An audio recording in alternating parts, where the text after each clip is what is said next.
मैं जानती हूँ कि मेरी बात सुनकर तुम्हें तकलीफ होगी, लेकिन किस्मत को शायद यही मंजूर है कि हम हमेशा हमेशा के लिए दूर हो जाए, हमेशा के लिए जुदा हो जाए। किरण, या तो ये कह दो कि तुम मेरा साथ कभी नहीं छोड़ोगे, या फिर ये कह दो कि मुझे मौत आ जाए, क्योंकि तुमसे दूर तो एक पल के लिए भी नहीं जी सकता, नहीं जी सकता। तुम समझते क्यों नहीं सूरज? तुम्हारा और मेरा मिलन अब नामुमकिन है। लेकिन क्यों? ऐसी कौन सी मजबूरी है किरण?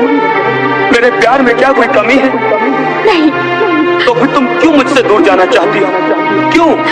मुझसे ऐसी कोई बात मत पूछो जिसे बताने में मुझे और सुनने में तुम्हें तकलीफ हो। भूल जाओ कि तुमने कभी किसी को प्यार किया था। भूल जाओ कि तुमने कभी किसी को सच्चे दिल से चाहा था। मुझे भूल जाओ सूरज, भूल जाओ।